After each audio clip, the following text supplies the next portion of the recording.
নমস্কার। শীতের সবজি দিয়ে আজকে আমি খিচুড়ি রেসিপি শেয়ার করব। সামনেতে সরস্বতী পুজো আসছে, ওই দিনও আপনারা বানাতে পারেন। এটা কিন্তু আলুর দম দিয়েও খেতে ভালো লাগে, আবার পাঁচ তরকারি দিয়েও খেতে ভালো লাগে। আমি রেসিপির লিঙ্কটা ডেসক্রিপশানে দিয়ে দেব। তো প্রথমেই আমি করব কি, মুগের ডাল নিয়ে নিয়েছি। এটা সোনা মুগ, এটা প্রথমে একটু ভেজে নেব, তাহলে খিচুড়িতে ফ্লেভারটা খুব ভালো লাগবে খেতে। আর নিয়ে নিয়েছি আমি গোবিন্দভোগ চাল। চালটা নিয়েছি আমি ডালের থেকে একটু বেশি। এবার আমি কড়াইতে দিয়ে দেব তেল।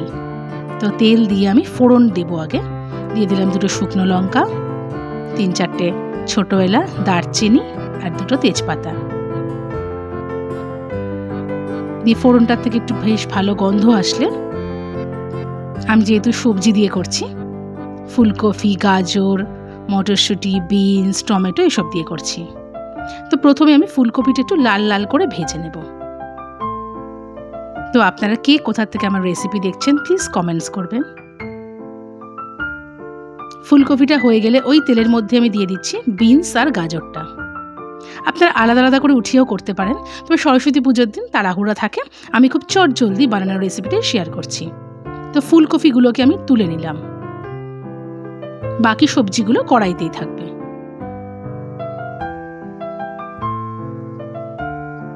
এবার ডালটা আমি ধুয়ে নিয়েছি, ভেজে নেওয়ার পরে সেইটা আমি দিয়ে দিচ্ছি।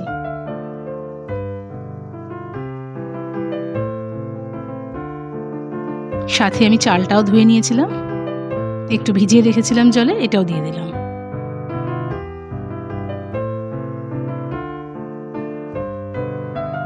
দিয়ে এবার সবজির সাথে ভালো করে চাল আর ডালটা একটু ভেজে নেব।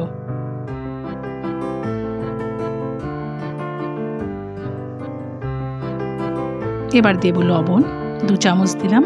দেব আমি হলুদ গুঁড়ো, শুকনো লঙ্কার গুঁড়ো, ধনে গুঁড়ো, জিরে গুঁড়ো। দেব একটু আদা বাটা, কাঁচা লঙ্কা। খুব বেশি ঝাল ঝাল হয় না, একটু মিষ্টি মিষ্টি হয়, তাই আমি আর চিড়ে দিলাম না, এমনি নর্মাল গোটা গোটা কাঁচা লঙ্কা দুটো দিয়ে দিলাম। এবার সব দিয়ে ভালো করে একটু ভেজে নেব,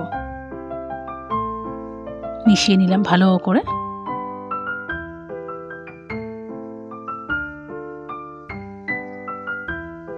এবার একটা বড় সাইজের টমেটো আমি বীজ বাদ দিয়ে এরকম কেটে নিয়েছি, সেটাও দিয়ে দিলাম। আর দিয়ে দিলাম 1 বাটি ভরে মটরশুঁটি। তো মটরশুঁটিটা আপনারা কমও দিতে পারেন, আমার মটরশুঁটি একটু বেশি ভালো লাগে তাই আমি একটু বেশি করে দিলাম। দেব চিনি 2 চামচ দিয়ে দিলাম, একটু মিষ্টি মিষ্টি হয় এই খিচুড়িটা।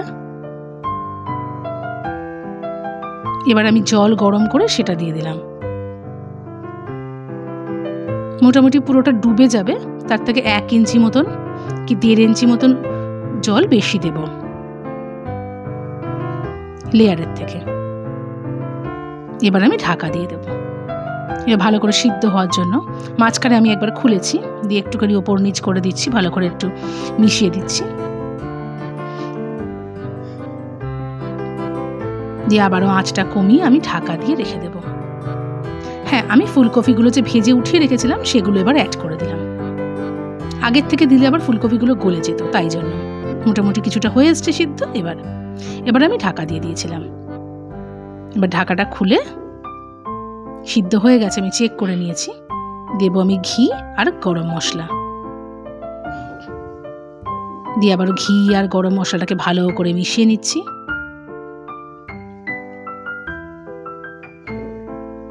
সব সবজি সিদ্ধ হয়ে গিয়েছে, চালটা একটু দেখিয়ে দিচ্ছি, একদম গলে গলে গেছে। তো এরকমই হবে। তো তৈরি হয়ে গেল ভোগের খিচুড়ি। এটা আপনারা যে কোনো অনুষ্ঠানে বানাতে পারেন, এমনিও বাড়িতে বানিয়ে খেতে পারেন। তো আমার রান্না যদি ভালো লেগে থাকে প্লিজ লাইক, কমেন্ট আর শেয়ার করে দেবেন, পেজটাকে ফলো করে দেবেন। আর যদি আপনারা ইউটিউব থেকে দেখেন চ্যানেলটাকে প্লিজ সাবস্ক্রাইব করে দেবেন। আরও বিভিন্ন রকম রেসিপির জন্য আমার ইউটিউব চ্যানেল এবং ফেসবুক পেজে প্লিজ নজর রাখবেন। আর অন্য কোনো রেসিপির জন্য আপনারা কমেন্টস করতে পারেন।